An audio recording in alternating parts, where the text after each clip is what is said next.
Thân chào cả nhà, không nên xem chùa đâu đó. Nhớ đăng ký, like, comment để ủng hộ team nha. Ở bệnh viện, chồng bật khóc nói, mẹ, kiếp sau người hãy làm con gái Con sẽ nuôi mẹ. 10 tháng sau, tôi thật sự sinh được một đứa con gái. Nhưng đôi môi khô khốc và đôi mắt lạnh lùng đó, trông giống hệt mẹ chồng tôi. Ngay cả tính cách cũng giống mẹ chồng, đều ghét tôi. Khi tôi chạm vào, nó liền bắt đầu khóc. Tôi cho con bú. Nó cố tình cắn làm ngực tôi đau. Tôi nói với chồng, không phải thật sự là mẹ anh đầu thai chứ. Chồng nói tôi bị trầm cảm sau sinh. Tôi cũng không nói nữa, cho đến một ngày tôi về nhà lấy hồ sơ, lại bắt gặp chồng châm thuốc cho con gái. Mẹ, con biết mẹ tốt với con, chờ cô ta không còn nữa, con sẽ cho mẹ chấm thuốc cho mẹ. Nghe thấy câu này, tôi đang chuẩn bị vào nhà, lập tức dừng lại. Cái gì gọi là chờ cô ta không còn nữa? Cô ta là ai? Khi ý tưởng này xuất hiện, lưng tôi toát mồ hôi lạnh. Làm sao tôi lại trở nên nghĩ xấu cho chồng và con gái mình? Nhưng cảnh tượng trước mắt thật sự kỳ lạ khiến tôi không dám không nghi ngờ. Qua khe cửa hé mở cực nhỏ, tôi có thể thấy rõ làn khói. Con gái tôi vừa tròn 1 tháng tuổi, nó nhắm mắt lại. Biểu tình đó giống y như khi mẹ chồng tôi hút thuốc. Tay tôi nắm chặt tay nắm cửa. Ngay khi tôi do dự có nên đẩy cửa vào hỏi cho rõ ràng hay không, thân thể lại đột nhiên bị người kéo về phía sau. Tôi quay lại, là hàng xóm bên cạnh, Vương đại gia. Ông ấy kéo tôi vào nhà ông ấy, biểu tình vội vàng nói, đừng tiến vào, là kẻ giả mạo. Lúc này cô tiến vào là sẽ bị ám lên người. Tôi đóng băng, ngụy nhân. Ngụy nhân nào? Là nói Noãn Noãn, con gái của tôi sao? Ông ấy thấy tôi không nói chuyện liền lên tiếng hỏi, con gái cô bao nhiêu tuổi? Vừa tròn 1 tháng, ông ấy càng gấp hơn, chỉ mới tròn tháng. Cô có biết không, mỗi tối, tôi có thể nghe thấy một đứa trẻ hát kinh kịch. Giọng nói và tư thế đó rõ ràng hơn rất nhiều người lớn. Ông ấy vừa nói xong, bên cạnh thực sự có tiếng làm nhảm truyền đến. Âm thanh đó nãi khanh nãi khí, thật sự là con gái nhà ai đó, đang vui vẻ hát kinh kịch. Nhưng chỉ mình tôi biết, con gái tôi vừa tròn 1 tháng, đứa trẻ bình thường vừa tròn 1 tháng cũng không nói chuyện được, chưa kể đến việc hát. Chỉ có mẹ chồng tôi, bà ấy lúc còn sống rất thích nghe kinh kịch. Thích nhất chính là nơi này. Khi hứng thú đến sẽ ngâm nga 2 câu. Hơn nửa đêm, tiếng làm nhảm bên cạnh ngày càng lớn hơn, càng nghe tôi càng cảm thấy da đầu mình tê dại. Tôi không thể không nói thật với Vương đại gia. Mẹ chồng tôi mất cách đây 1 năm. Tôi luôn có một số nghi ngờ về con gái tôi. Con bé rất giống mẹ chồng tôi. Và tôi luôn cảm thấy con bé có một tính chiếm hữu kỳ lạ đối với chồng tôi. Đặc biệt là mỗi đêm, khi tôi và chồng tôi thân thiết với nhau, con bé đều cố ý khóc lóc hoặc là đái dầm để làm chúng tôi sống giống như khi mẹ chồng tôi vẫn còn. Chỉ cần có động tĩnh trong phòng tôi và chồng tôi, bà ấy sẽ cố tình hét lên, nói mình bị đau lưng, gọi chồng tôi qua. Vương đại gia sau khi nghe xong, trực tiếp nói, đó chính là mẹ chồng của cô. Mẹ chồng cô mất ngày nào? 23 tháng 11. Ngày 23 tháng 11 là ngày tiễn thần. Nếu ngày đó là mời thần đến thì dễ, tiễn thần đi thì khó. Vị thần đó sẽ trở thành quỷ. Tôi bối rối. Ý ông là sao? Mẹ chồng tôi thật sự là ngụy nhân, đầu thai vào bụng tôi sao? Còn con gái tôi đâu? Sắc mặt ông ấy lập tức thay đổi. Còn con gái cô à? Cô từ đầu đến cuối đều không có thai. Cô tự suy nghĩ lại đi. Cô đã bao giờ bị nôn mửa chưa? Tôi ngây ngốc. 1 năm nay, tôi chưa từng bị nôn một lần nào.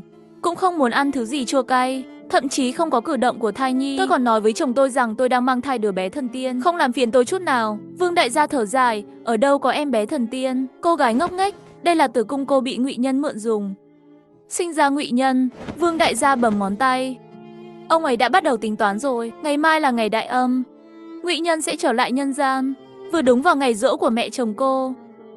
Họ chắc chắn sẽ kết thúc mạng sống của cô vào ngày mai. Họ chắc chắn sẽ kết thúc mạng sống của cô vào ngày mai, dùng cô để nuôi dưỡng ngụy nhân. Bằng cách này, ngụy nhân có cơ thể của người bình thường, trở thành con người thật sự. Tôi hoàn toàn hoảng loạn. Vậy tôi phải làm gì? Tôi sẽ ra khỏi đây ngay, rời xa họ có được không? Không được, ngụy nhân do cô sinh ra, có môi của cô. Cho dù cô có chạy trốn đến chân trời góc bể, họ cũng sẽ tìm thấy cô. Tôi lập tức suy sụp, chạy cũng không được, không chạy cũng không được. Rốt cuộc muốn tôi phải làm gì? Vương đại gia nhìn tôi một cái, nếp nhăn trên trán xuất hiện. Cuối cùng cắn răng nói, quên đi. Trước cửa nhà tôi có một cái gương. Ban đầu là để xua đuổi tà ma. Cô quay lại lấy nó xuống và treo nó trước cửa phòng ngủ của cô. Tối nay họ sẽ không đụng vào cô được đâu. Tôi sẽ đi cứu viện. Sáng sớm ngày mai sẽ đến cứu cô. Nói xong Vương đại gia đột nhiên ngừng lại. Đúng rồi. Ông ấy nghiêm túc dặn dò tôi. Nếu chồng cô đưa bánh trà là cho cô tuyệt đối không được ăn nó. Chuyện này liên quan gì đến bánh trà là? Không đợi tôi hỏi, Vương đại ca phơ vội vàng rời đi rồi, biến mất trong đêm. Tôi vội quay lại cửa nhà mình, quay đầu lại nhìn, trước cửa nhà Vương đại gia bên cạnh, quả nhiên có treo một cái gương nhỏ. Khi còn bé, tôi đã nghe về một số nơi ở nông thôn thường treo gương trên cửa để xua đuổi ngụy nhân. Chiếc gương này chắc chắn cũng có tác dụng như vậy. Tôi dứt khoát dẫm lên tủ giày, nhẹ nhàng leo lên lấy chiếc gương nhỏ. Nhưng khi tôi chạm vào chiếc gương nhỏ đó, phía sau lại có tiếng hét của chồng. Cô đang làm gì vậy? Tôi nuốt nước miếng, có chút không dám quay lại nhìn chồng tôi, chỉ có kiên trì giải thích, gương trang điểm của em bị mất rồi. Em thấy gương nhà ông ấy còn rất mới, muốn dùng thì không cần phải mua. Chồng tôi ôm con gái vừa vội vừa gấp. Chiếc gương đó không thể di chuyển, là sau khi ông già nhà họ Chớt dùng để xua đuổi tà ma. Tôi bối rối, ông lão là ngụy nhân. Anh nói Vương đại gia là ngụy nhân. Chồng tôi rất nhanh nói, đúng vậy, 1 tháng trước đã thành ngụy nhân rồi. Không tin thì nhìn xem. Anh ta lấy điện thoại ra cho tôi xem nhóm chat của khu nhà ở, báo cáo gửi ở trong nhóm. Da đầu của tôi lập tức tê dại. Nếu Vương đại gia là ngụy nhân, vậy người vừa rồi nói chuyện với tôi là... Không dám suy nghĩ tôi nhanh chóng nhìn về phía chồng. Chuyện lớn như vậy, sao anh không nói với em? Khi ông ta chết, em vừa lúc ở trung tâm ở cữ. Anh sợ nói với em sẽ làm em sợ. Chồng tôi thở dài. Ông ấy bị ngã khi đang phơi quần áo. Mỗi đêm, tôi có thể nghe thấy tiếng người đi qua đi lại. Buổi trưa thì có tiếng rơi xuống. Quê bọn anh nói đây là trở về tìm người thay thế. Cho nên anh nhanh chóng nhờ người ta làm một cái gương trừ tà. Ông ấy không vào được nhà thì sẽ không nhảy lầu nữa. Nói xong chồng tha thiết nhìn tôi, nghe lời anh. Bỏ gương xuống đi, nhanh đi xuống. Tay tôi chạm vào gương. Giờ tôi phải tin ai đây? Vương đại gia đã mất rồi, nhưng chồng tôi thật sự không nói dối tôi sao? Tôi cắn môi. Hay là quyết định trực tiếp hỏi anh ta, Noãn Noãn hôm nay hát kinh kịch, anh có biết không? Chồng lập tức phản bác, sao có thể? Nó thậm chí nói còn không biết. Nói xong anh ta như phản ứng lại. Sau đó lấy ra một cái loa thông minh nhỏ. Em đang nói về cái này phải không? Mẹ anh khi còn sống để lại. Bài hát bên trong có thể tự điều chỉnh âm sắc. Nói xong anh ta bấm nút phát. Thật sự là một tiếng làm nhảm của trẻ con. Chính xác là những gì tôi vừa nghe. Tôi sửng sốt, tôi choáng váng. Có phải là tôi thật sự đã hiểu lầm rồi sao? Vậy tối nay anh chấm thuốc lá cho Noãn Noãn là sao vậy? Chồng tôi nhìn tôi một cách kỳ lạ. Vợ à, em đang nói gì vậy? Làm sao anh có thể cho con gái hút thuốc lá được? Nó là một đứa bé, anh thương nó còn không kịp nữa mà. Hơn nữa hôm nay anh không có ở nhà. Anh đưa con gái đến bệnh viện kiểm tra sức khỏe rồi. Nói xong chồng tôi còn đặc biệt mở camera trên điện thoại di động. Sau khi mang thai, chồng tôi đã lắp đặt camera trong nhà, phòng ngừa tôi bị ngã mà không ai phát hiện ra. Chồng mở điện thoại để điều chỉnh lại thời gian. Đến camera giám sát 1 giờ trước, anh ta quả nhiên sáng sớm đã ôm Noãn Noãn đi ra ngoài rồi. Nhà luôn trống rỗng. Chúa ơi, vậy khung cảnh mà tôi nhìn thấy khi về nhà là sao? Chồng tôi tức giận thở hổn hển, bà vợ ngu ngốc của tôi.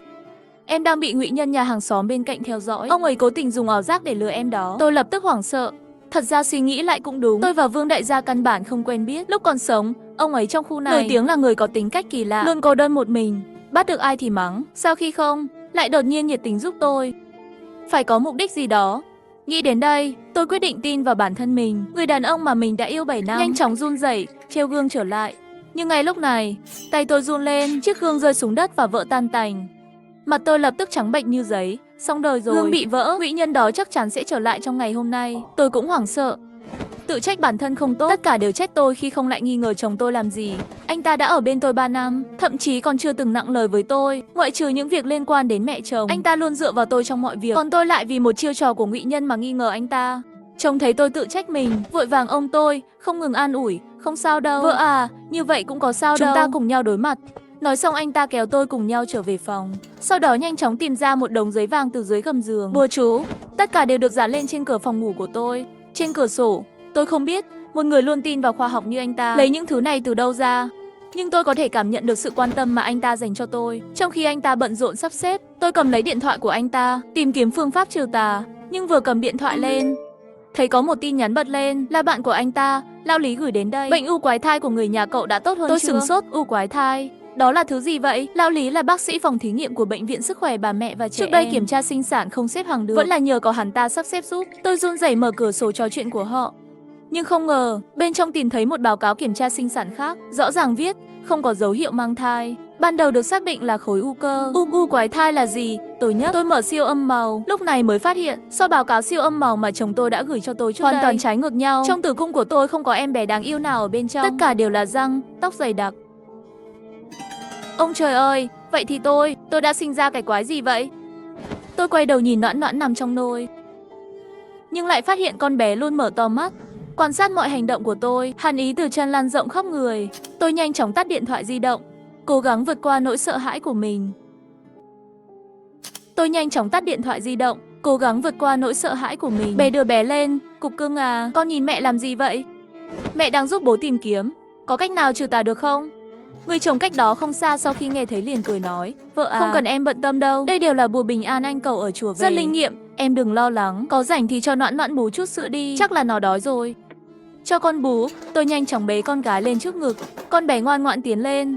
Sau đó tôi mới bắt đầu mở miệng gọi, chồng ơi, hay là đem cái radio mà mẹ để lại vứt đi. Mỗi ngày đều đặt ở nhà đáng sợ lắm đó. Tôi vừa nói xong, đứa bé trong lòng vốn yên tĩnh bú sữa, cắn mạnh vào ngực tôi. Trời ơi, con bé hiểu tôi nói gì. Chồng quay đầu lại, cũng lo lắng nhìn con gái một cái. Anh ta lắp bắp hỏi, ném cái đó đi làm gì? Để lại tưởng niệm một chút không được sao? Vẻ mặt của anh ta đã khiến trái tim tôi lạnh hoàn toàn rồi. Tôi chỉ có thể kiên trì tiếp tục thăm dò. Em không thích mấy bộ kinh kịch mà mẹ anh lưu lại, rất đáng sợ. Bà ta hút thuốc lá, em cũng cảm thấy hôi. Hơn nữa, trước đây lúc anh vắng mặt, bà ta còn mắng em quyến rũ anh. Thậm chí em còn bắt gặp bà ta và những ông già khác. Em nghi ngờ trước khi mất, bà ta đã... Những lời sau đây đều là do tôi bịa ra. Nhưng điều kỳ lạ là tôi vẫn chưa nói xong. Con gái trong lòng liền phát ra tiếng khóc thảm thiết. Tiếng khóc đó gần như long trời vỡ đất. Nó vừa khóc vừa cắn ngực tôi. Nhưng tôi không còn cảm thấy đau nữa, chỉ đầy sợ hãi. Mà người chồng vừa rồi còn dịu dàng dỗ dành tôi, khoảnh khắc này lại tiến đến, lớn tiếng mắng chửi tôi. Cô đang nói cái quái gì thế? Mẹ tôi không thể nào ngoại tình được, người đã không còn nữa rồi. Sao cô còn có thể giận bà ấy được hả? Được rồi, quên đi, đừng bế con vào bếp nấu cơm đi. Tôi có mua bánh trà là... Cô đi hâm nóng lại một chút. Bánh trà là bánh trà là mà Vương đại gia đã nói. Đừng ăn bánh trà là họ đưa. Tôi nhìn về đứa con trong vòng tay, vừa vặn đối diện với đôi mắt tam bạch của đứa bé. Con bé đang nhìn tôi, ánh mắt hận thù giống y như mắt của mẹ chồng khi còn sống. Tôi không thể ngừng la hét nữa. Ném con gái đi thật xa. Thiên Thành, cô điên rồi à? Chồng nhanh tay ôm con gái lại. Anh ta nhìn chằm chằm vào tôi, ánh mắt đó muốn bóp cổ tôi. Tôi hoảng sợ lùi lại một bước. Chồng ơi, thật xin lỗi, chắc là do em đói rồi nên không ôm vững. Tôi đi hâm nóng cơm. Nói xong tôi lập tức chạy vào bếp khóa cửa lại. Ôi Chúa ơi!